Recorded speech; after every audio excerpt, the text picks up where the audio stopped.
Captain's Log Supplemental. We've encountered what might be the most annoying species the Federation has ever made contact with to date. Or rather, we encountered their advertisements. We found what we assumed was a small space probe a couple days ago. After the initial scan, it came online and started transmitting audio to us. After a few minutes, the UT spat back the message. Be smart. Buy a smarty Andorian ore. It overwhelmed our comms on all frequencies, and I ordered it destroyed. A few minutes after we took it out, however, dozens more warped into system and bombarded us with even more ads. We can't even get a message out to Starfleet because of all the interference. Wonder if we can get V'ger to help us out.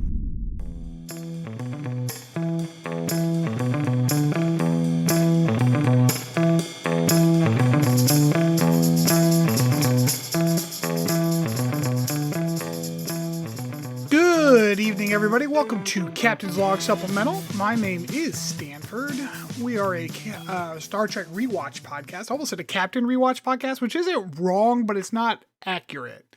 Anyways, joining me on this little expedition, I have my two buddies and co-hosts, Rob and Chris.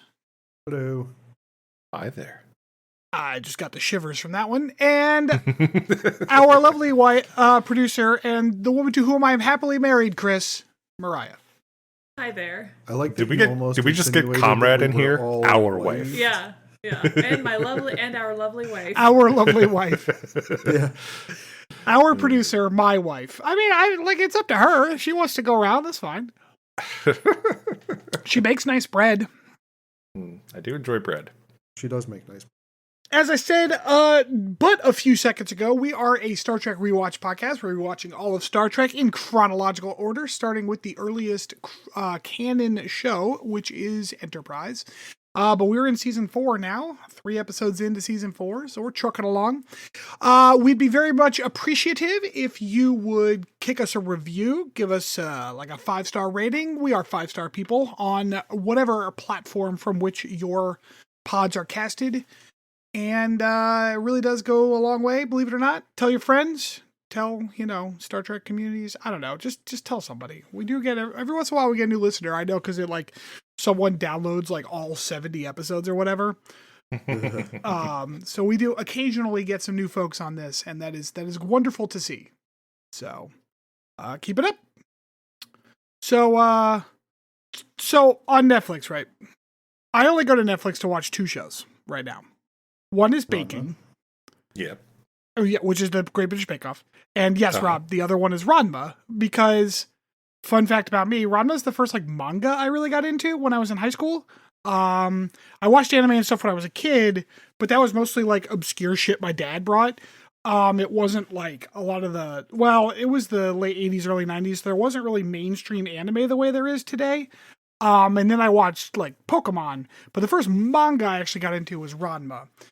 So the new 2024 Ranma, very good. You should check it out.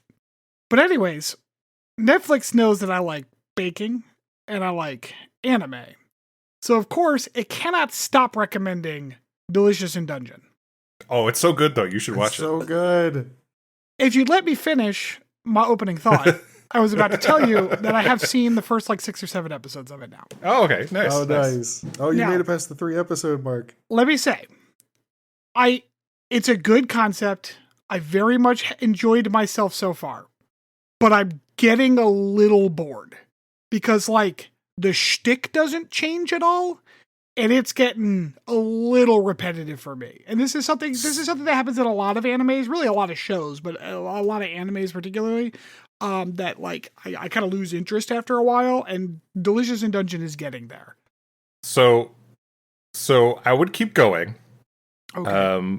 Because without spoiling too much, there is a big change in vibe, tone, and plot of the show. Okay, so that may improve things, because it's as much as I love ProZD, I don't need him explaining how to cook things anymore. I'm good. I got it. Let's get to the show.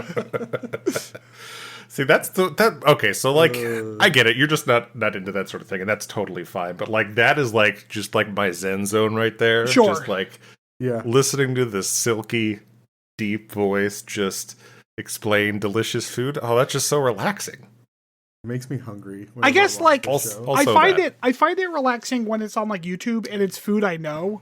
But when I'm trying to pay attention to like an anime and he's saying shit that's like about monsters and stuff I've never heard of, like I'm in this weird point where like I can't enjoy it zen-like because I have to pay too much attention to what's actually going on. And I don't know. Again, this is typical anime shit. So like, because I've seen my share, like it's fine. But like, I'm done with the elf not wanting to try shit. Either have her not eat anything or have her get over that. I'm done. Like, I don't need her resisting shit every single episode. All right, so bad news. She does not get over that. Yeah, I assume. I mean, because it's anime. I mean, it's less. I would say it's less as time goes on. But yeah, that's. I mean, as you said, I wouldn't. It's one of her characteristics. Yeah, for sure. But that's so that is my it's not an admonishment of the show or its format at all. This is purely personal taste. Sure, but I will. Understood. I think like it's 2 seasons. I think there's 24 episodes total or something like that. So I will probably stick it out for the 2 seasons. Yeah, it's worth it. And then I will like I see, said, it does get quite a bit different, I would say. Yeah. And there's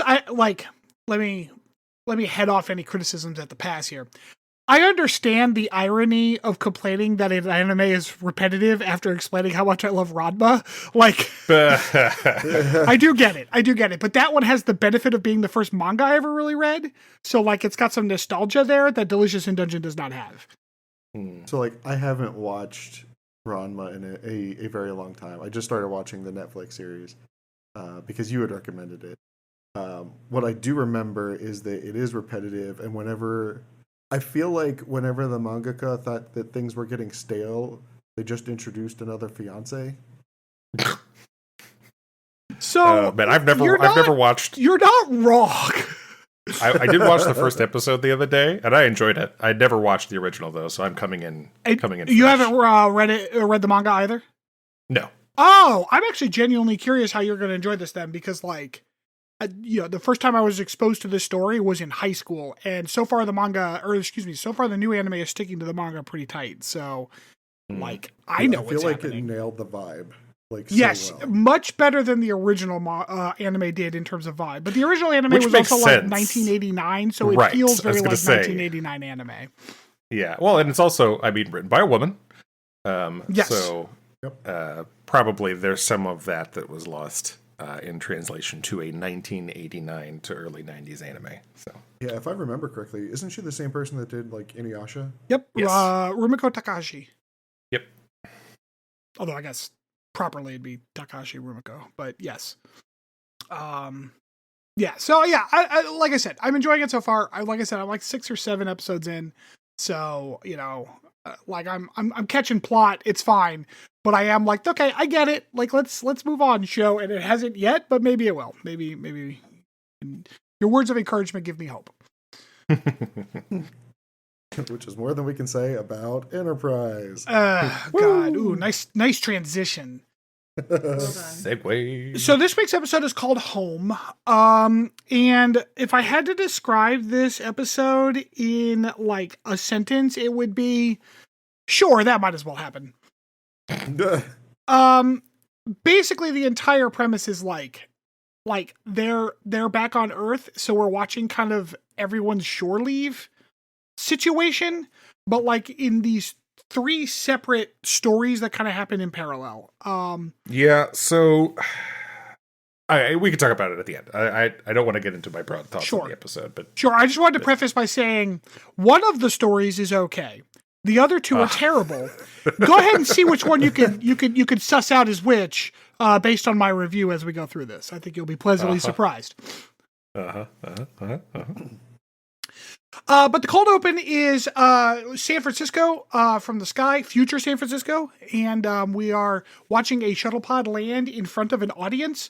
At first I was like, that's weird. But then it became weirder when I watched them like giving speeches and it showed back out into the audience and the shuttle pod's just still kind of like sitting there in front of everybody. It's it's a really bizarre choice. Like if you don't want the guests of honor to have to walk all the way up that fucking like Roman stadium that they erected, that's fine. But like, at least fly the shuttle pod away after. Mm-hmm. Yeah. Also, they said the title of the episode in the speech too. So the word home. Yes, it's good to be home. Wink at camera. Oh, I missed that. Oh shit. I was too busy going. Okay. I guess the Makos don't get a ticket for the front stage. It's just like the main cast members. That's no. who Bridge gets crew invited. only.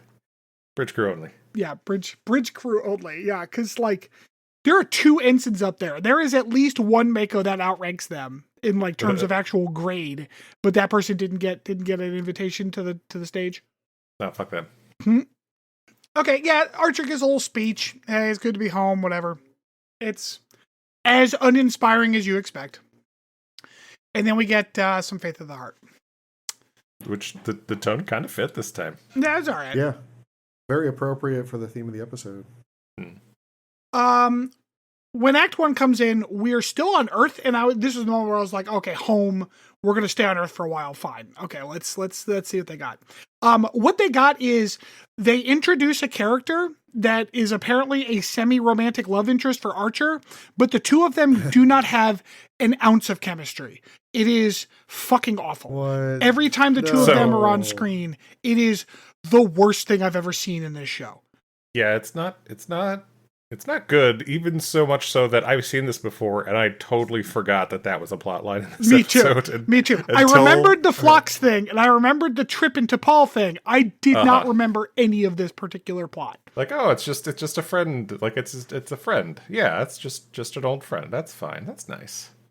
And then I forgot it's Star Trek in the early 2000s, so... Yeah. Yeah, there's that too. They're in a bar, and it reminds me that Star Trek bars are like the worst fucking sets. Like there's no windows. It looks like a music room at a high school that's been done up for a Halloween party. Like that's every bar except for Quarks because it was like a permanent set. No, I don't think so. It's just some random fucking bar. I thought I would make that assumption, but then like later on, there's all those other randos there. So yeah, I assume you'd think he would go to the 602, but nah, he's just drinking at some random fucking bar. She comes up and quips like, "Oh, fucking heroes don't have to pay here," or no, heroes get a table. Heroes get a table. It's stupid. They have her walk up and say this shit like we're supposed to know who this lady is. I did not. This is this actor's debut, right? I don't think this actor has shown up on the show before. Yeah. Okay. Nope. I think her name is Captain Hernandez. Yes, that is correct. From the notes. Okay. Yes. She is going to be the captain of the Columbia because what's his face died. Yep. Right. H.E. Robinson died. Oh, look at that pull. Yeah. Also, we learn in a bit of foreshadowing that people on Earth, they be fucking. They be fucking.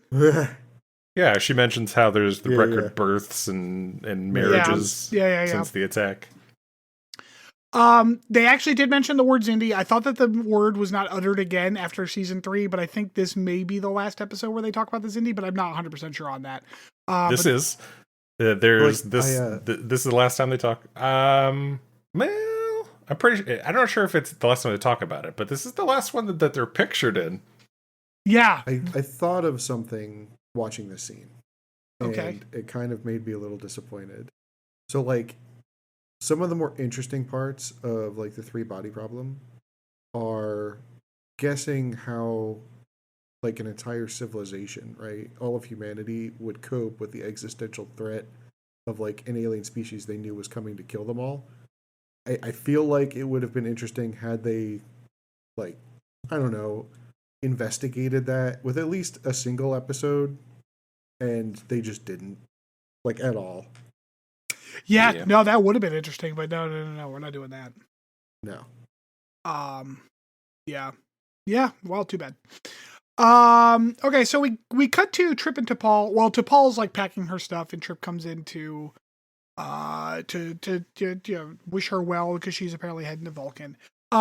This is where I was like, oh, cool, Trip and T'Pol stuff. Thank God. Like this is just going to be better, and it was better. Soik. Yeah.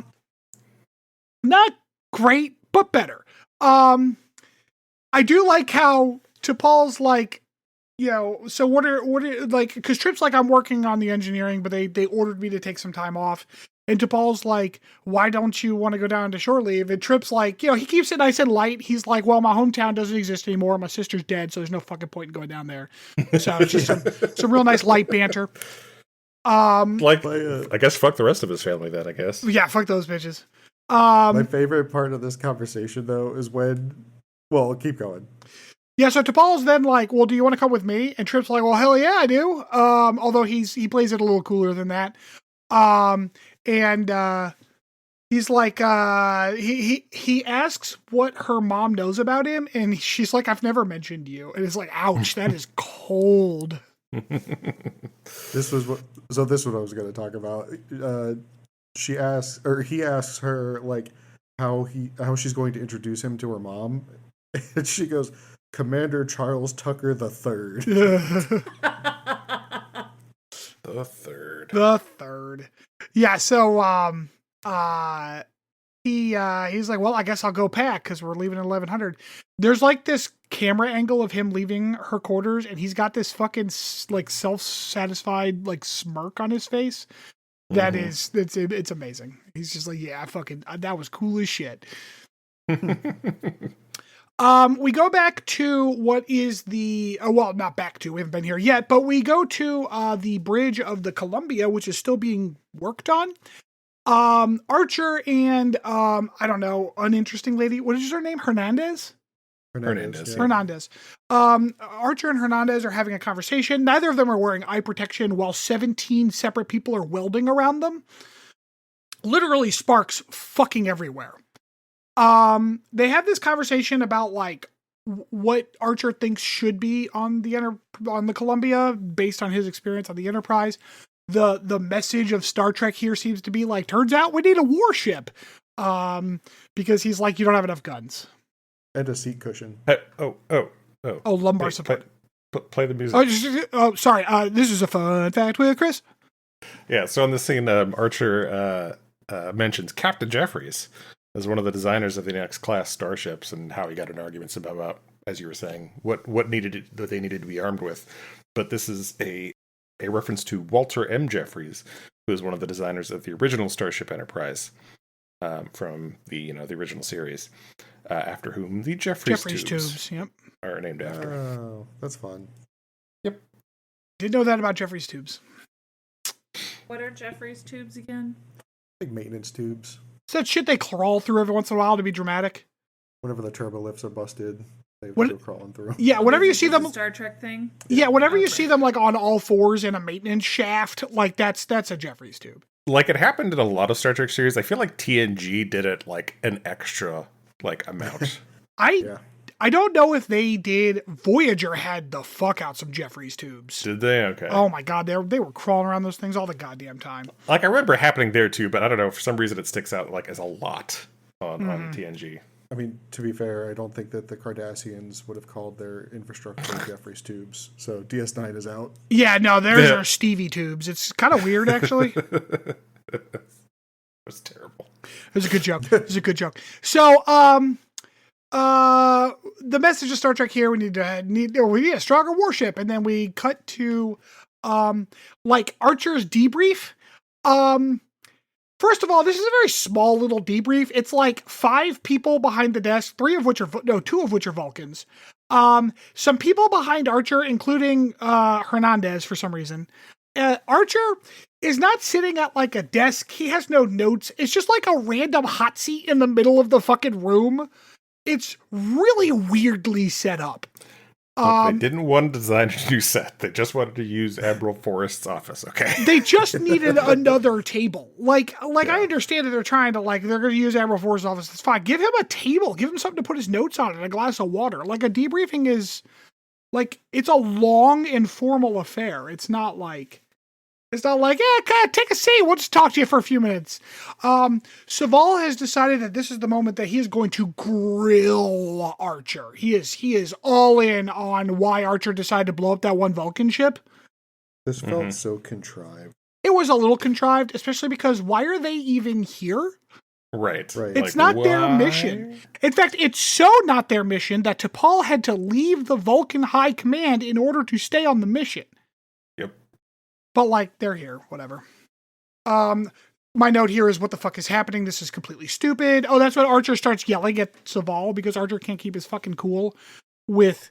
No, like, I'm 100% on Archer's side. I'm not saying Archer is wrong. What I am saying is that he can stay cool while lightly jogging away from an exploding death weapon. But he can't, like, handle a slightly tense debrief. Like, what the fuck are we doing here?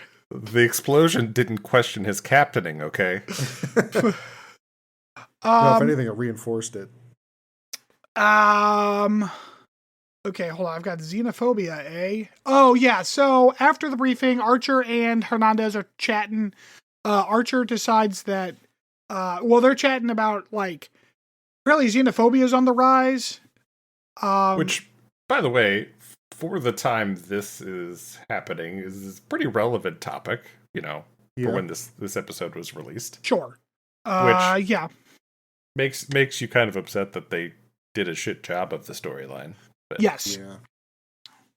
My note here is rock climbing, because Archer has decided to take his frustrations out on the fucking rocks. So Where's Travis? He's gonna what? Yeah, right. So Travis isn't here, so therefore no one's gonna get their leg broken. So Archer's gonna go rock climbing by himself. He's getting his ropes together. Then Hernandez shows up. Is like, better than to rock climb without a partner, and like.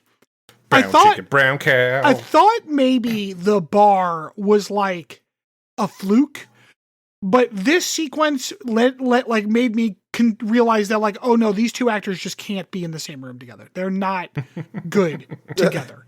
Nothing they say, and it's not entirely their fault, because some of it's the dialogue. The dialogue is so unnatural between these two that, like, it doesn't sound like a conversation. It sounds like people rehearsing a play. It's very funny because, like, it's not that long ago that we got season 2 of Strange New Worlds, and Patel and Pike have so much better chemistry than the two of these did. 100%. 100%. As we get into Act 2, we are on Vulcan. T'Pol is bringing Trip into her home. They are in, like, a courtyard area, and Trip's like, wow, y'all have a lot of art. I didn't expect you to have so much art. And T'Pol is like, well, Vulcans do appreciate beauty. And Trip goes, I guess that's why you're such a snazzy dresser. Which, like, he's such a fucking flirt. Like, I was like, Trip. Like, yeah, he's a fucking flirt. We get inside where we see the fucking ridiculous Vulcan furniture. Like, they're like, I don't know. If you took the tracks of a cat digger and, like, just use those as a couch, that's their couch and dining room. Super comfortable. Yeah, there's no back or anything. It's just a wicker fucking pill-shaped thing. And also it's on a raised dais because Vulcans don't do accessibility. Fuck you. Yep. Turns out that T'Pol's mom kind of knew that T'Pol was coming, but T'Pol didn't realize she was going to be home because it's like midday and her mom's supposed to be at work. Her mom says she's retired. She's, though, obfuscating because Vulcans lie all the time. I got trivia for this. Oh, fun facts with Chris. Right. So the actress who plays T'Pol's mom is Joanna Cassidy. Her. Yeah, her name is Joanna Cassidy. She actually originally auditioned to play Captain Elizabeth Janeway, later renamed to Catherine in Star Trek Voyager. Oh, is she the one that first pilot was made that they scrubbed? That might be true. I'm not sure. It just says she auditioned. Yeah, she auditioned. So maybe not then.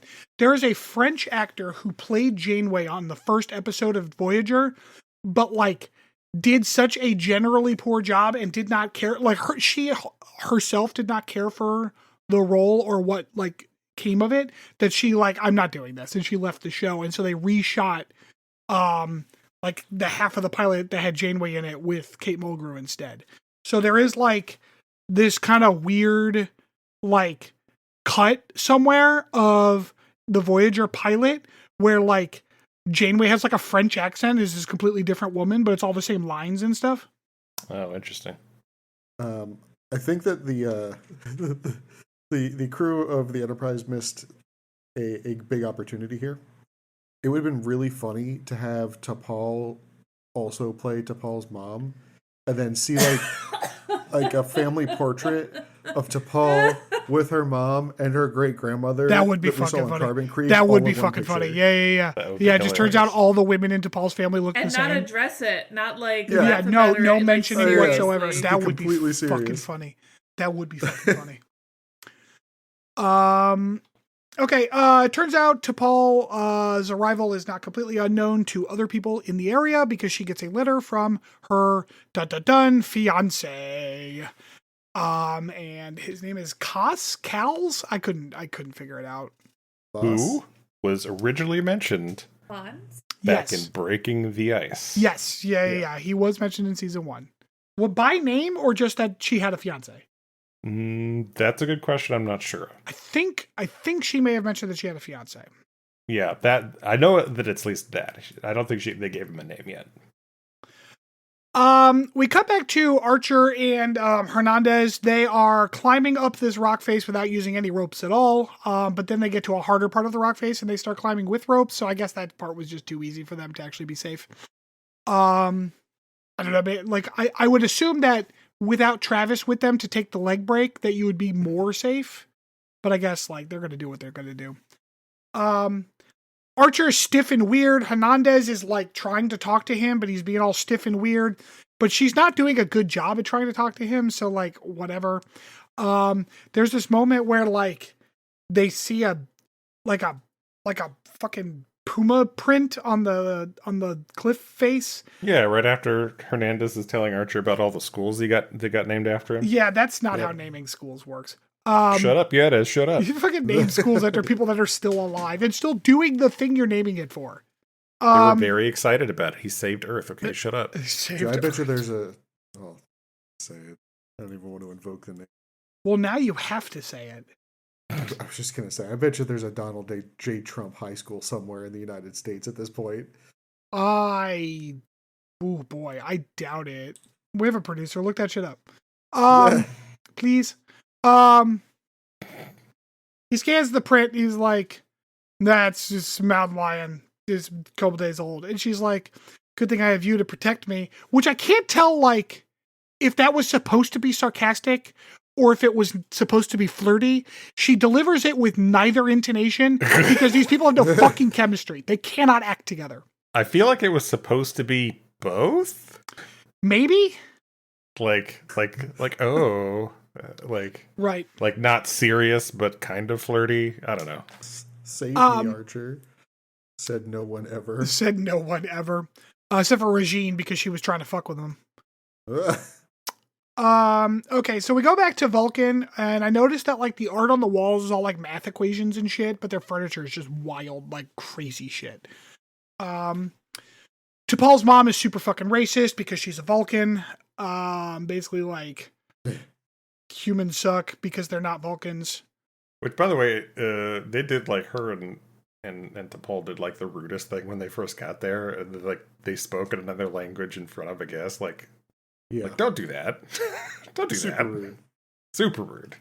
I don't know. Well, I don't know. Like, I think it's okay as long as you're like exchanging some greetings and stuff, but then like back, they spoke to the other person there specifically so the guy couldn't understand. Like, go in another room if you want to have a private conversation. Don't be like in front of somebody talking in another language. Come on, man. That's just inefficient. These are logical people, Chris. That's true.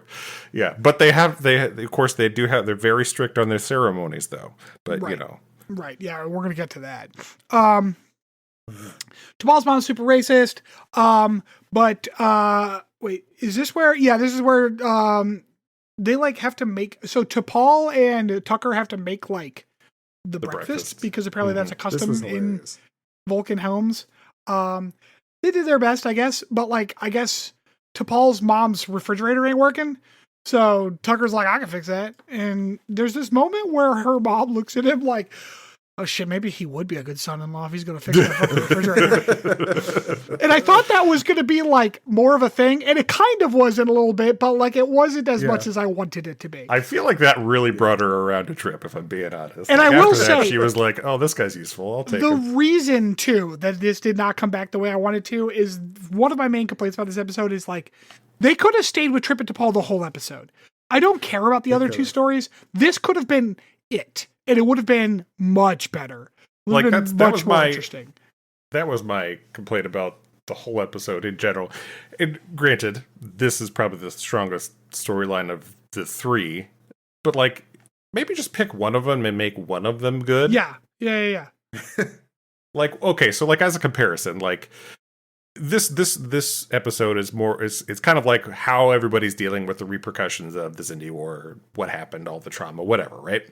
Is it? So Archer's dealing with that. Nobody else seems to give a shit. Yeah, I mean that's the xenophobic feelings of the people on Earth, dealing with flocks. It's T'Pol dealing with the repercussions of her decision to stay on the mission. So in various different ways, it's about how people are dealing with the fallout. So as a comparison, in Next Generation, they did an episode where Picard went back home and dealt with his trauma. Like, that's where he cries, right? Yes. Yeah, like that is like just do that. Like do one storyline. Pick a person. Have somebody cry. Yeah. Express some emotion besides Archer being frustrated. Does Bakula ever cry in this show? I feel like he'd be like, I would have more respect for him if he did. But like, nope. Of course not, because he's got to be that stoic bullshit, right? There is in fact no high school named after Trump. My favorite thing about this Wikipedia article is all of these. You can go through the Wikipedia article and it shows the last name of the president. So there's like Truman right above it with 4 different. Tyler right below. Under Trump it says Trump University (parentheses defunct). Oh, amazing. Womp womp. And it was never actually an accredited university. No, it was just a scam. Yeah. It conducted 3 and 5 day seminars called retreats and used high pressure tactics to sell them to it. I'm going to be honest, it's a little shitty that that's even on this Wikipedia page because it's not a university. That's just the title of it. That'd be like if I called my den Stanford University and I'm like, I've got a school named after me. I mean, it's defunct now, but like it's there. It was a subject of 2 class actions in federal court. I wonder if the talk page on Wikipedia is like, hey, does this count? All right. So we cut back to Earth, and this time we were with Malcolm and Travis and Phlox. Malcolm is being gross in a bar with some young ladies because that's what he does. And then like this random dude just comes and starts like, fucking aliens, this place was better before you aliens came over. And like, I get what Star Trek's trying to do, but this is a guy who is coming up and accosting literal war heroes at a bar filled with people that they were just signing autographs for. There is not a single other person in that bar that would not like, hey man, back off. Like go cool down. Like get the fuck out of here. What are you doing? Yeah, in a real American bar, like if they had really tried to pick a fight with Reed and Travis in real life in an American bar, that entire bar would have beat the shit out of these 2 people. Absolutely. Like there was at least 4 goons somewhere in that bar who would have just started punching. Yeah. Yeah, and I know Hollywood loves a good bar fight, but they're not really all that realistic because like that's just not how people act in like society. I love how every bar fight means that every single person starts throwing fucking bottles Random and shit. People are just throwing shit at each other. Airplane made fun of that fact that like that happens in every fucking Hollywood bar. Like yeah, usually somebody gets sucker punched and into somebody else, and everybody is just slowly shuffling out of the way of the fight. 95% of bar fights start because someone ducks under a punch and somebody else accidentally gets punched. What in Hollywood you mean? Yeah. Yeah. That happens so many times. In D&D, it's just an excuse for the barbarian to finally get like what's it called? Improvised weapon. So many chairs. But he starts a fight. Travis and Reed, both like military guys with military training, stand up and are like, "Hey man, kind of fuck off." And he's like, and this guy, he's not even acting drunk, right? He's just like the slowest fight initiation. Yeah, he's got like brass testicles, because this man has no problem throwing a punch at a dude in between two other like soldiers in uniform right now. Oh no, I'm sorry. Reed just wore his jacket because he's a tool bag. They were actually in civvies. Yeah. But also like world renowned military personnel. Like, there's not a single person in the world who has not heard their names in the last 24 hours. But anyways, they start a fight. He's got a couple of buddies with him, so they kind of keep Malcolm and Reed occupied, or Reed and Travis occupied, while he goes to throw a punch at Phlox. My note here is ew, ew, ew, ew, as Phlox inflates his entire face at the man. Which, the only time that happens in the series. To his credit, does work. Yep. It did. Yeah. Although, I'm going to be honest, his face like that made it look more punchable. Definitely a bigger target. We are brought into Act 3, back on Vulcan. T'Pol's mom is bringing some produce in from the garden in the same produce basket that we have, so that was fun. Fun little Stanford Easter egg. Tucker is fixing her refrigerator. Tucker says, I think something to the effect of like, thanks for putting us up for a little, or thanks for letting me stay with you, or some sort of thanks. He's expressing gratitude. And this bitch says, expressing gratitude is an Earth custom. Man, shut the fuck up. I have heard Vulcan say thank you many times. Shut the fuck up. What the fuck was that line? That's so stupid. The Vulcans are exactly as rude or as polite as the plot requires. Okay? Right? It's so fucking stupid. Tucker successfully fixes her stasis. T'Pol's mom is impressed, and she's going to put that strapping young lad to work, because she's then like, our microwave could use some work too. And he's like, I happen to do it. Yeah. Tripp's trying to get some brownie points with his girl's mom. Mm-hmm. Then we get a sequence where T'Pol and her mom are talking about the arranged marriage with Cass. There's a lot of shit that gets said here. It's mostly the stereotypical, like, you should do it for the family. Like, fuck, it doesn't matter what you want. And then she's like, you don't even know what I want. And T'Pol's mom is like, I want you to be happy, which is a weird thing to say for a Vulcan. Like, what does that mean? Because that's an emotion. You just said you don't like to say thank you, but you're going to tell someone you wish they were happy. Right after you told them, no, do this for the family. And I want you to be happy to do this for me. Right. Why would I want to do the dishes? And this is very like mom and daughter stuff. It's not as bad as that makes it sound for 2004, but like some of this was not great. Mostly the dialogue and stuff. I have some general issues with the whole arranged marriage thing, but we're going to get to that more in the deep dive. Let's see. Cut back to Archer and Hernandez at the top of the smaller mountain that they're climbing before they head over to the bigger mountain. I don't know. Archer's being such a Debbie Downer because everything Hernandez says, he's like, what is stupid? It's whatever. Yeah, that's a pretty good summation. Hernandez is like, or Archer says that like maybe this Indy wouldn't have tacked if we weren't out there stirring up trouble, which like that's not what provoked the Indy attack.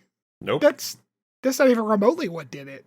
Nope. Like, it's not like they went and like attacked Sydney outpost unprovoked or something. Like, no, they never even entered the Expanse until afterwards. Yeah, so I'm not sure where he's getting that. Also, reasoning. It's not like even like it's not like the people that sent them after the humans had anything to do with any of their previous like time war nonsense plot lines. Like, this is a totally different group. Right. Right. Yeah. No. These are other people. Shut up. Archer needs a therapist is my note here because he's just kind of bitching. And Hernandez is not doing a good job cheering him up because, he sucks Chemistry. and they don't have any chemistry. We go back to Vulcan where we meet T'Pol's fiance. He's, I don't know, just like a doofy dude. So he's, To be fair, like, most Vulcans look like a doofy dude. you're not wrong. You're not wrong. It's the bowl cuts. He also tells T'Pol that he just wants her to be happy, but also permanently legally attached to him. Like literally owned by him. Yeah. We're still racist though, as he's just being racist as shit again. And he does very generously say, like, you only have to be my slave for a year and then you can go do whatever you want. So I don't think it was that exact words. tell me that's not the vibe, Chris. I mean, Vulcan women are apparently expected to spend the first year of their marriage. Like, there's definitely some because of the implication there. Mm-hmm. Oh my! You watch it and tell me I'm y'all wrong. Need something to write about. Y'all I need can't even- something else to do. The funny thing is, I Just can't stop. even say it's sex slavery because they don't get to have sex except once every 7 years. So I guess she's just like, I don't know, a piece of art he keeps in his house for a year. It's fucking gross. I'm not clear on that, by the way. Like, is it like they only get to do it then, or is it just like they have to do it then? Because the happy Vulcans that showed up in order to rape everybody, they were talking about how they that's right. like were working on an aphrodisiac so that they didn't have to wait 7 years. It's not that that's the only time they can do it. They just don't feel like it any other times. I don't know if you've been married, Chris, but those are the same thing. Like, if someone doesn't feel like it, it ain't happening. Yeah. Just like, but it's like everybody in this situation. Just everybody. Right, just the whole fucking world. Okay. We go back to the mountain. They're camping, so there's a fire and an archer's asleep. There's some growling. Wait. What? Let me just clear something up. Sure. If everyone doesn't feel like it, then nobody cares until it's 7 years. Nobody cares enough to go find a cure for their... They don't fucking care. They've got other stuff to do. Y'all need to stop. Y'all need to stop thinking about your penises and treating women this... Like, oh my gosh, find a hobby. Find something else to do. You know what I just realized? So, like, it's every 7 Men years, are bad right? people? Yeah, I agree. No. I'm just thinking about the math here, generalize. okay? If it happens once every 7 years, that means that, like, all of the next generation of Vulcan kids are all going to be born at the same time. Well, And, no, like, it doesn't at some happen. point- It doesn't happen once every 7 years for the whole planet. It happens once every 7 years per person. Although, and we will get into this in the deep dive because the deep dive, spoiler alert, is about Vulcan marriage and mating. Lovely. Yeah, it's not going to get better, honey. But like, to give you a little teaser, the part of the coupling process syncs up their ponfars. Is an implication. Originally, only the men did ponfar. Women were just ready to have sex whenever the man needed her to. Oh my god. We've moved on from there. We're advancing. Yeah, we're advancing too. Well, so they do a special kind of kissing when they get married, and it syncs up their cycles. Like they're on their periods together. Oh, shit.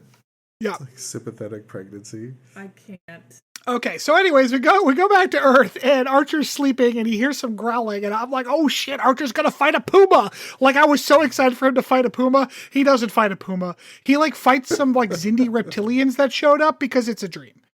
And then they chuck him off a cliff, and it's just, like, CG him falling down the cliff. It was fucking stupid. And then, like, Hernandez is like, hey, like, wake up. And then she's like, okay, I know I've been keeping kind of quiet this whole time, but are you fucking okay? And Archer's like, no. And then he goes into this, like, diatribe about, like, all the fucking mistakes he's made over the last 3 years. She's like, I marooned people, which was like, hey, yeah, did you all go back for those people that you marooned in the Expanse, or like we're just not going to worry about them anymore? Well, no, they're at Earth now. They're not going back all the way over there. Come on. Yeah, I guess not. Archer is whining, and I don't like vocalizing your frustrations and your stresses is not a bad thing. I don't want to sound like Archer is not masculine enough because he's being a little bitch here. His dialogue is just shit. So all it sounds like he's doing is complaining. He's not like expressing like concern or self-doubt or regret. He's just complaining about the things that he was forced to do because of his position. So we get another visit of petulant Archer. Yeah, it turns into this moment where like it was clear the writers were trying to make him sound like he was coming to terms with all the struggling. Things, like with some kind of regret and struggle and internal doubt, but instead it comes across as him just complaining that this is what being in a starship for 3 years did to him, and he feels basically persecuted because of it. So anyways, the dialogue is fucking terrible is kind of my point here. And then there's a little smooch. So like, the dialogue is not good. Yes. However, it could have been made infinitely better if there was like any type of emotional range to the scene. Mm-hmm. And there just wasn't. Well, they went from not kissing to kissing, Chris. That's a range. I mean, I suppose. Yeah, so Hernandez, being a true bro, knows that the way to fix Archer is to fuck him. So that'll cure him. Yes, my note was Hernandez says fucking will definitely solve the problem. Act 4 opens back on Vulcan, which I'm realizing that like every act opened on Vulcan except for the first one. That's fun. Vulcans love statues, especially improbably high ones. So they're looking at like, I don't know, the fire planes of Caltech or whatever the fuck Vulcan landmark it is. And there's like these, like in Lord of the Rings where those big ass statues next to the river, it's those, but they're like Vulcan people that all look the same and are just kind of like in some the middle robes. Of a desert plain. Yeah. But like the whole planet's a desert. So whatever. Sure. Trip's like, man, this place is pretty awesome. Maybe when we get back, if there's any time, I'll show you some of the bullshit we got on Earth. And this is where T'Pol's like, hey, so anyways, I'm going to get married.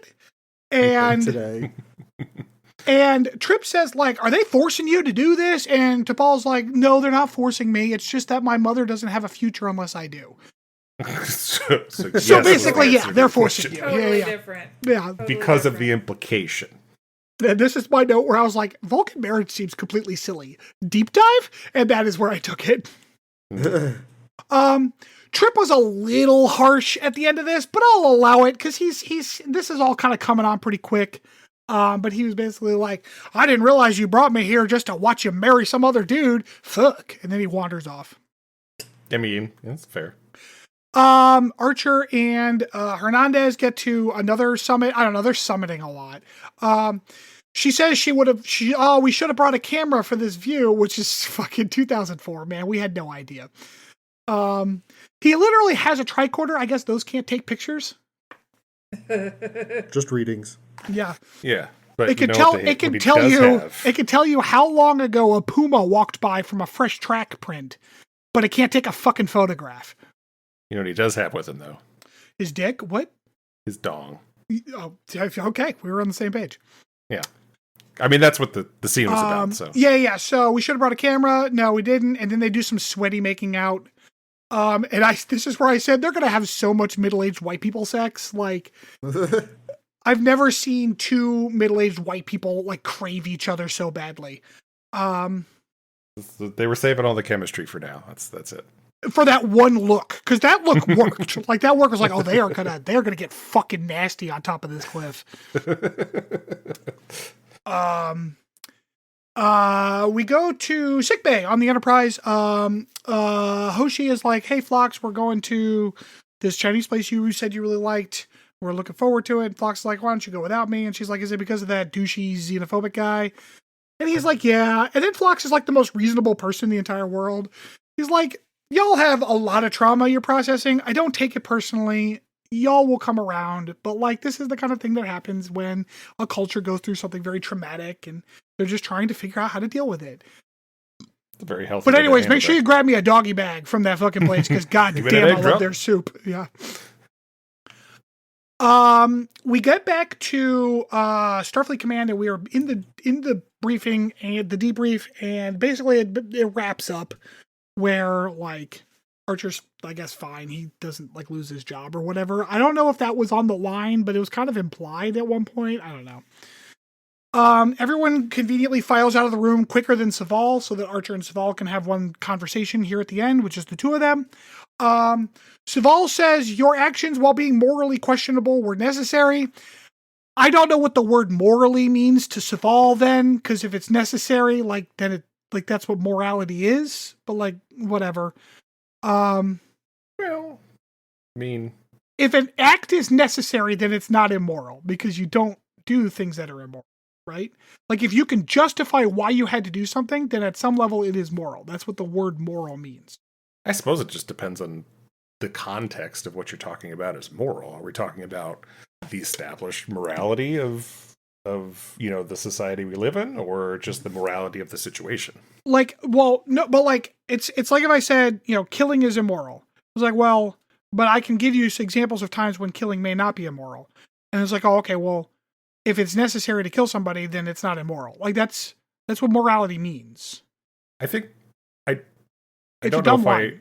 It's a dumb line. Are you thinking, or that doesn't sound quite right to me, to be honest with you. I feel like you may be conflating ethics with morality. I am not conflating ethics with morality because it is very easy to be required to do things that are unethical, at which point you should just not do them. But like, if we are establishing that something is a necessary act, then by definition it is not immoral because we should do nothing. You keep saying by definition. What's this definition? The definition that I have come up with in my head. I don't understand what part of this you're having trouble with. Yeah. Oh, that's the part I was missing. I'm sorry. Continue. Yeah. No, I accept your apology. It's fine. So, we go back to Vulcan, and T'Pol's mom has decided to be cool as hell. Apparently, I'm guessing Tucker fixed the replicator, so she's like, shit, Cos can't even fucking find his way out of a fucking paper bag. T'Pol should definitely be with this. Plus, I heard he's got a huge southern dong. Oh no. So T'Pol's like, T'Pol's mom is like, do whatever you need to do. Like, if you need to call it off, call it off. Do what you need to do. This is where I was like, this stuff should have just been the whole episode. It's way more interesting. Apparently, like, and so like, I knew that they were engaged. I knew that they were in negotiations for like how in like the marriage was going to work and stuff. I did not realize they were getting married literally today. But like T'Pol and Tucker walk out, and then like T'Pol's getting married. But she gives Tucker a little smooch before, like literally. Little peck on the cheek. It's not exactly a 1-to-1 analogy, but effectively they are like in the chapel. The groom is standing at the altar, and Tucker is there at the back of the chapel, and T'Pol kisses him before heading up to the groom in front of God and everybody.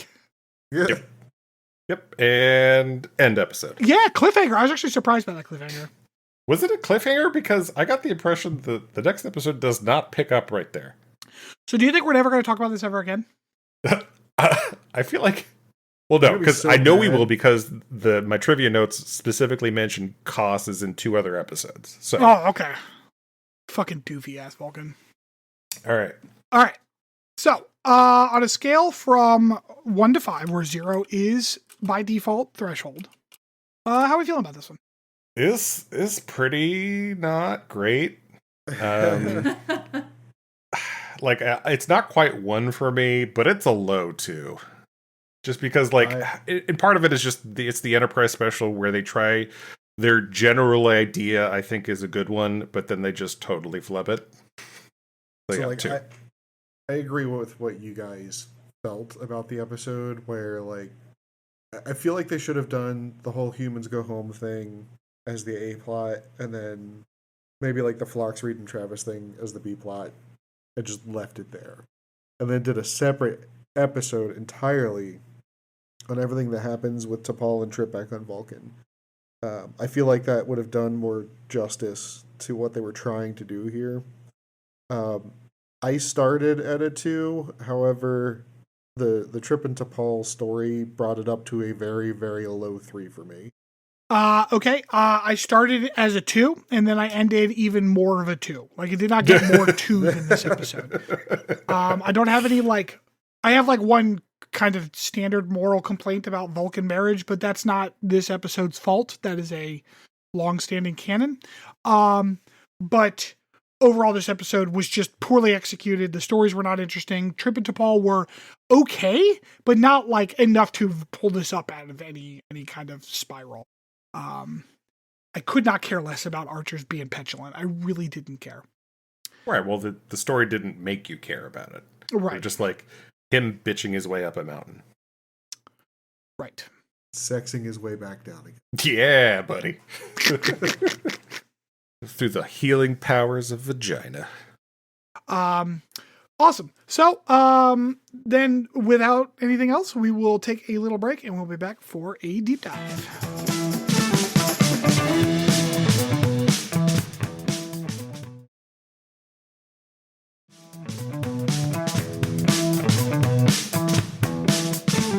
Welcome back. So, today for the deep dive, I want to talk about Vulcan marriage and mating customs, because they are stupid as shit. These are something that was basically outlined in a TOS episode, and they did not improve from there. In many ways, they kind of got worse. But we'll get there. Y'all are familiar with that TOS episode, at least in concept, I assume? Yep. Okay. No. Okay. So, it's called... Sorry, that didn't mean explain it. Oh, okay. Oh, man. I love explaining shit. I know. That is like your favorite thing. I mean, I was joking. I'm not joking that I don't know, but I'm messing around. So should I explain it, or... Oh my God, no. Just continue, please. So in this episode that we're talking about, it introduces the concept of Ponfar. It introduces the concept of Caliphate, which is like their marriage thing, the ceremony of Kun ut Caliphate. Okay, so basically what we'll find out is that Spock is going to die if he doesn't fuck. Okay. And the person he has to fuck is his bride-to-be because they are psychically linked. Okay. Now, I watched this episode today because I've never actually seen it. I was good, frankly, but there's some weird scenes in it. But the idea that Vulcans are... So... Basically, they are linked in childhood during their first Ponfar and are supposed to be mated forever from that linking. They are psychically linked because Vulcans are stupid. Now, that is the theoretical concept. However, Spock did not think he would ever actually Ponfar because he is half human. Most Vulcans Ponfar, it seems to be in their late teens to early 20s. But Spock didn't do it till that episode, and it was his 30s. Okay, he had an arranged marriage thanks to his dad, who was Vulcan. His mom is human, and this is, of course, to T'Pring. We learn a lot more about T'Pring from Strange New Worlds, but this is the introduction of T'Pring in this Amok time. Okay, so how does a Vulcan marriage work? So basically, some people come with some bells, and then an old lady says, get married, and then it happens after they bang a drum. Okay? It's very, I know, try not to tear up. It's very precious ceremony. However, a woman, because up until now she has not had a choice in the matter, that's a fun fact that you can take home. The woman in the relationship doesn't get a choice here. They're just told what to do. So the woman has one moment where she can decide to not get married, And that is by disallowing the groom from hitting the marriage drum, like at the very last minute, and declaring that she'd like to challenge it. Now, I know you're asking, what happens when she decides she doesn't want to get married? Maybe she then doesn't have to get married? No, sir. Or no. That would be. Maybe she just fills out some paperwork. Maybe they just go on their separate ways. Maybe That's she gets stupid, and you should feel bad for suggesting it. Maybe she gets paid. Like she has to pay for half of the wedding fees. Let me guess. Yeah, go ahead, honey. What's your guess? Does she die? No, she doesn't. Oh. That doesn't happen. Oh, can she never have children? She becomes barren. Nope. No, it's the real reason. The real somehow it's sequence of worse events than is both much of those. dumber. Somehow it's worse. What she has to do is declare a male champion who will be her owner instead. Oh my god. And yes, the word owner is used several times during that episode of the possession of the woman. But Yay, wait, 1963. What does the champion have to do, Stanford? Why, I'm glad you asked. So a champion has to fight the groom to the death, and whoever wins gets to own T'Pring for life. Awesome. I think I'd rather be dead. Okay. Now, the trick to this episode is that she picks Kirk as her champion, so that Kirk and Spock have to fight each other. She brought along her own doofy himbo Vulcan too, like that she actually wants to fuck, and everyone expected her to pick him. He's like bigger than Spock. He looks like Spock on steroids. She picks Kirk, and Kirk's like, what the fuck? And then they get into this fight. So hold up. I have never watched the whole episode all the way through. What is the lead up to her picking Kirk? Is there any... No lead up. Zero lead up. She explains afterwards her logic, but zero lead up until then. Okay. All right. So now I know you're begging me. What is her logic for picking Kirk? Okay. Are you ready? It's so dumb. I can already tell. Okay.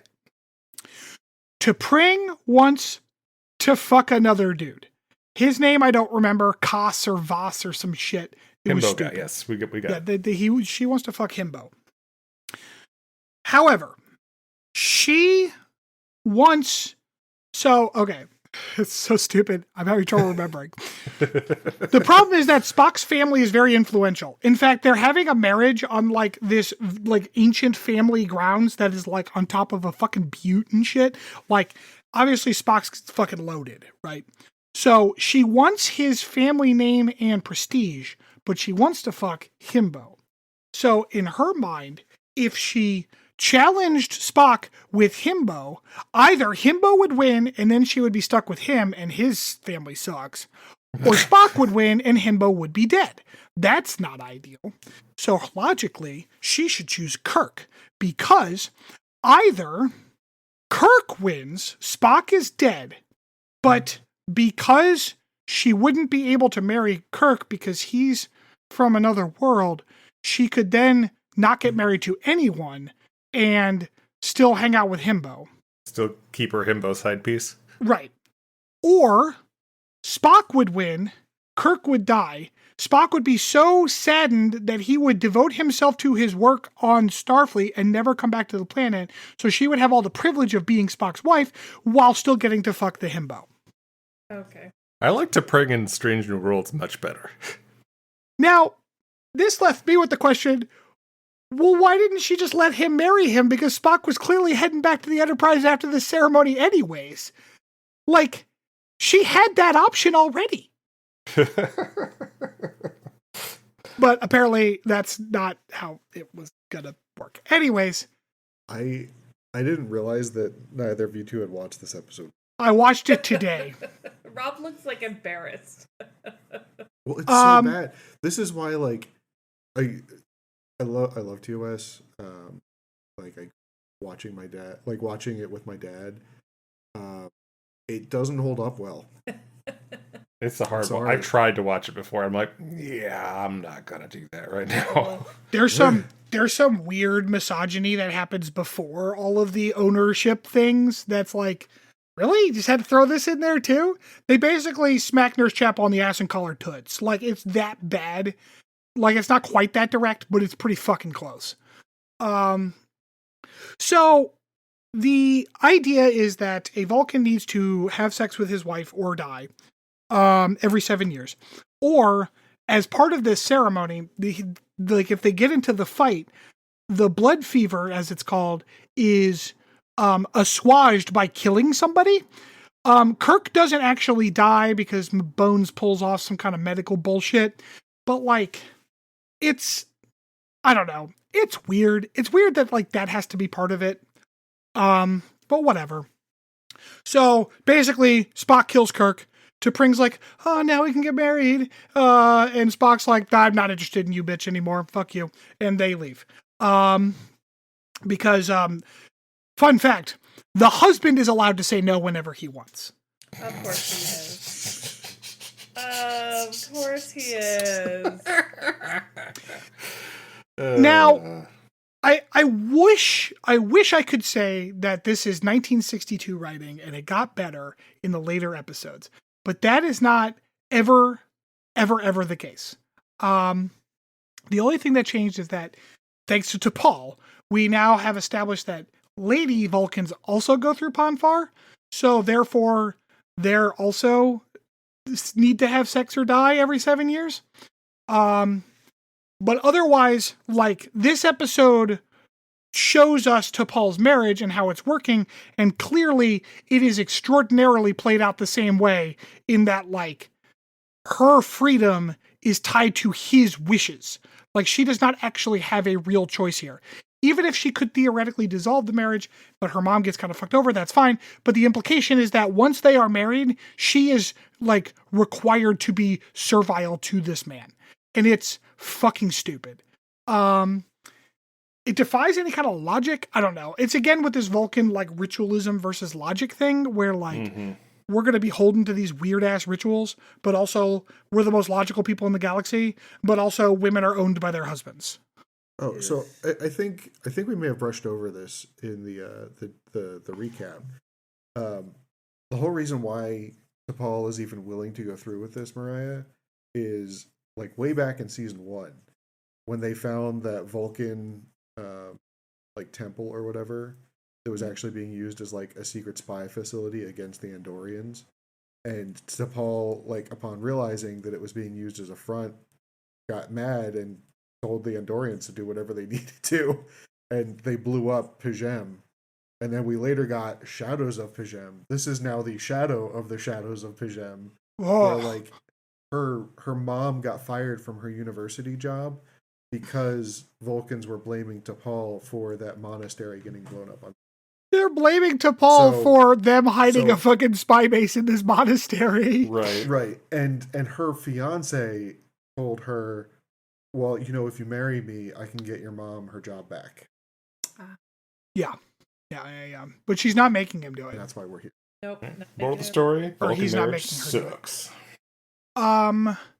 There's a lot of contention out there as to whether or not Vulcans actually express love in the same way, or at least in an identifiable way, as humans. This has been shown in several episodes where Vulcans are like, they do love each other and they love their human children and whatnot. But, like, They love Freaky Friday. No, they don't like hijinks. That has been very clearly established. But the concept of an arranged marriage, and I know that there are cultures in the world that practice it still to this day. There is this language of, like, will you learn to love the person and whatnot? That, I don't know. I'm not a fan of that language because it just sounds like grooming. Like, it's not appropriate. Like, well, I'm stuck with this person, so I guess I better love them or else I'll, like, not have a good life. Like, that's not healthy. Nope. And I try not to get political in any, like, meaningful way that's going to come back to me. But, like, Do you? I kind of do. But, like, I'm sorry. That is one of those cultural norms that is wrong. Like, that is a lack of consent. You cannot arrange a marriage between children and expect them to be able to, like, there's no consent there. I'm sorry, they're children. And the idea that, like, one person, male or female, or anywhere else on the gender spectrum, has to be coerced or has to be convinced or has to be bribed into an arranged marriage is completely inappropriate. And it's fucked up when we see it in fiction. It's fucked up enough in the real world. I don't need it in my Star Trek. Okay? Especially from, like, a civilization that is not being used as like a, boy, this is fucked up, huh? Right. Like they do with everybody else. No, these are the Vulcans. They are effectively shown to be above any kind of reasonable reproach, minus some like oddities here and there. Like they don't eat with their fingers. Like that's weird, but whatever. They're Vulcans. They're logical and shit. But then you throw in that they have literal slavery. And like, I'm sorry, that's not okay. And it should be not okay. And like, it should be condemned. I'm tired of this kind of fiction. I'm tired of arranged marriages in these kinds of settings because unless it's being used as a satire or being used as a point, it's just fucking gross. And of course, it's always the woman who gets fucked, right? No pun intended. But like, it's always the woman who gets screwed over in these settings, in these fictions. And we're just supposed to accept that as like, well, that's how the galaxy is. It's science fiction. No, that's fucking unacceptable. Always the woman. Sometimes it's the gay guy. Yeah, not wrong. Anyways, that was my soapbox for the end of that. Sweet. Yep. Uh-huh. Well, I have a fun, lighthearted trivia next, so yeah. All right. Well, then I guess we'll be back for that after this break.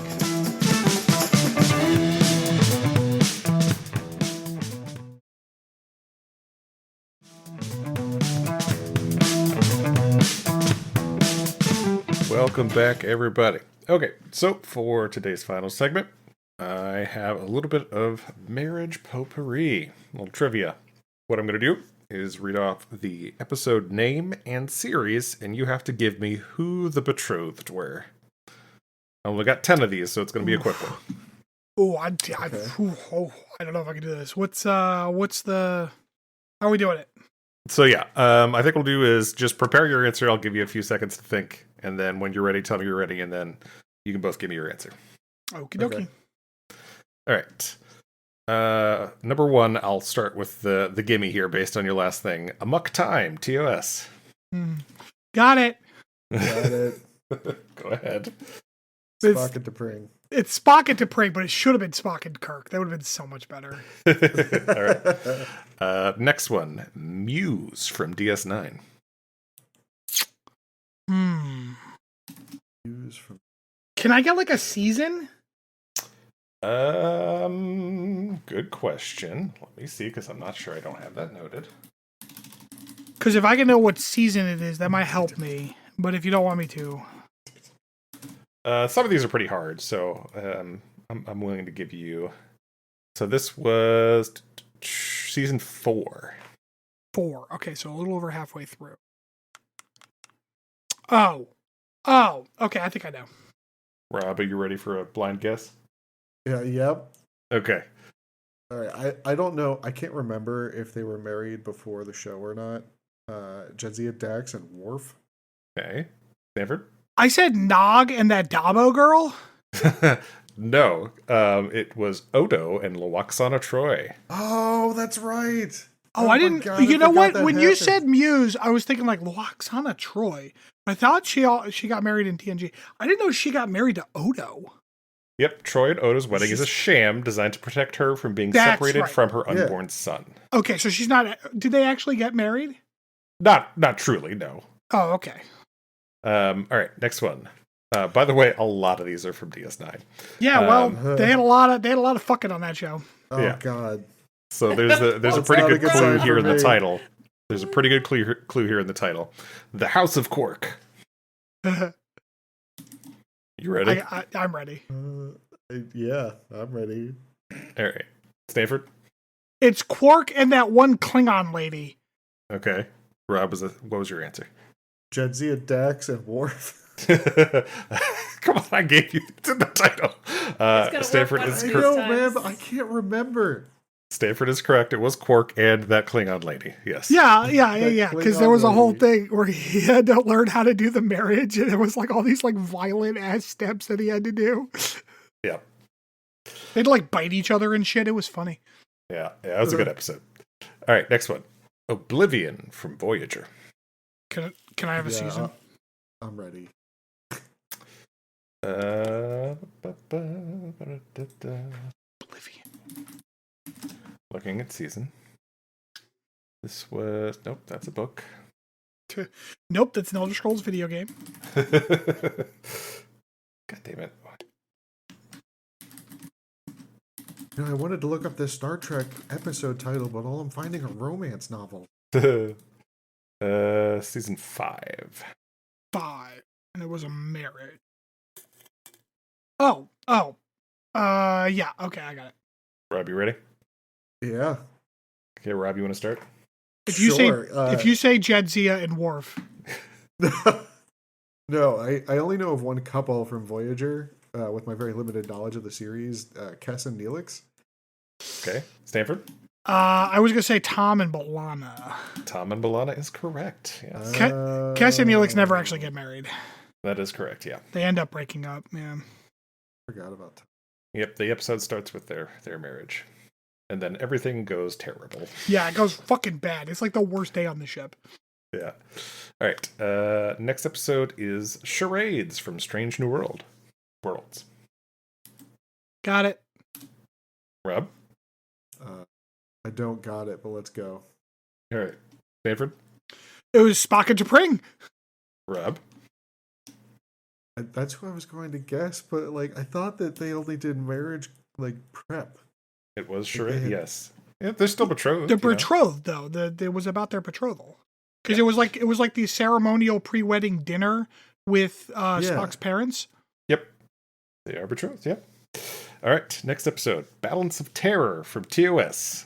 Neither of you are going to get this one. I'm going to be honest. Damn. Balance of. I've got to get. All right. Okay. Rob, what's your guess? Bones and the girl who is super old but looks really young to himself. Stanford. Jadzia, Dax, and Worf. Both incorrect. Unfortunately, it was the well-known Lieutenant Angela Martine and Lieutenant Robert Tomlinson. Oh, of course. How could I forget? What the fuck, Chris? They die immediately after the wedding. Oh, okay. All right, that makes sense. Then. Yeah. This is the episode that introduces the Romulans. Romulans hate weddings. Yeah. All right. Next one is Till Death Do Us Part, DS9. I'm ready.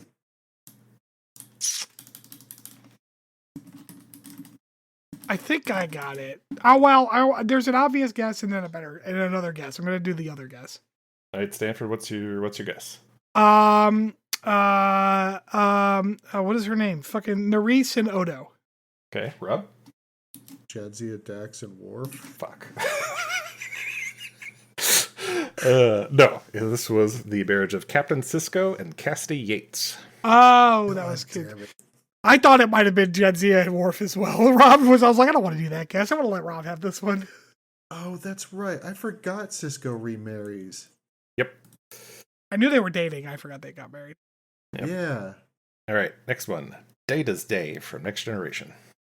God, I feel like there's two options here, and I can't remember which one. I'm gonna go with my guess, but I don't know that that's right. Rob, are you ready? Yeah. Okay, go ahead, Rob. O'Brien and Keiko? Stanford? Lwaxana and that person she married while naked. O'Brien and Keiko is correct. Oh, nicely done, Rob. But I do know which one you're talking about. I forget the name. I forget everything else that happens in that episode, but I do remember that. Raya. Oh, did You're gonna did get that one one? more because it's gonna pull through. It'll work. All right. Next episode, You Are Cordially Invited. Also DS9. I'm ready. Stanford? All right, I'm gonna throw a guess in there as well. Stanford, what's your guess? That Nog and that Dabo girl. Rob? Jitsi attacks and what? Thank you for guessing that one again. Finally, you are correct, and it was Yes, Dwarf and I Jitsi told you. attacks. Yes. All right. I was going to laugh so hard if you guessed something else for that one. Right? I was worried he was going to. All right. Last God. one. Something borrowed, something green from Lower Decks.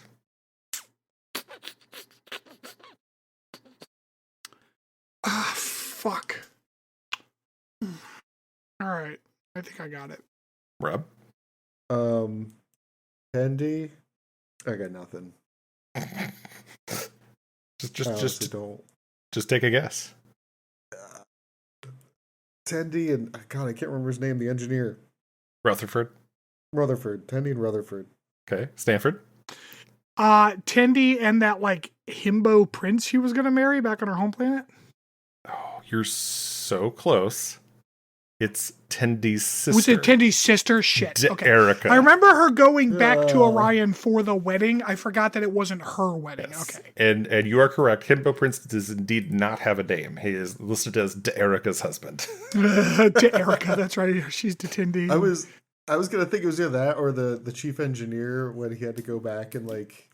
Oh, the Renaissance planet. Yeah. Yeah, and like become the king or whatever. The Renaissance, and by the way, not a Renaissance planet, a Renaissance fair planet. Like they were explicitly a planet that always had a Renaissance fair going on. Yeah. Man. Well, this one has ended in a tie, gentlemen. 4-4. What? Really? Oh, shit. Yep. Shit, we got 4 of those? You got 4 of those. You each got 4. I can't believe I got 4. You made a strong comeback in there at Good the end. You got job. 3 of the last 4. So You didn't All have right. Nog and the Dabo girl? I did not have Nog and the Dabo girl. No. Come on, man. I was scraping the barrel at 10, to be honest with you. So Or when like didn't Quark's mom get remarried? there were so many DS9 episodes about marriage already. Okay, that's like half of the list. Didn't Picard get married to somebody at some point for some stupid reason? I don't think so. Did he All wind up with his like Romulan servant? Sort of. I They couldn't kind of forget tell about if her in they the were last season. fucking or if they were just like she's just a really good employee. It was stupid. I'm sorry, their whole relationship was dumb. Yep. I don't know why. I don't know. Like, yeah, in a future society where there's no one wants and there's no class except Picard has an entire chateau and servants. Fun stuff. Yeah, I don't like. She just disappeared. She's like, yeah, I think they like acknowledge her at the very beginning of the final season, and then you'd never see her again. Cool.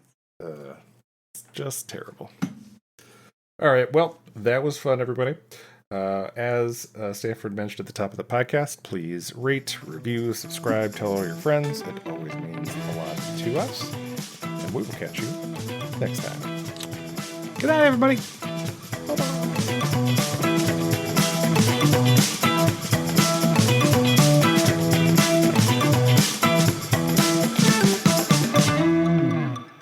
Thanks for listening to Captain's Log Supplemental. You can follow us on Twitter at PodCLS or send us hate mail at podcls3@gmail.com.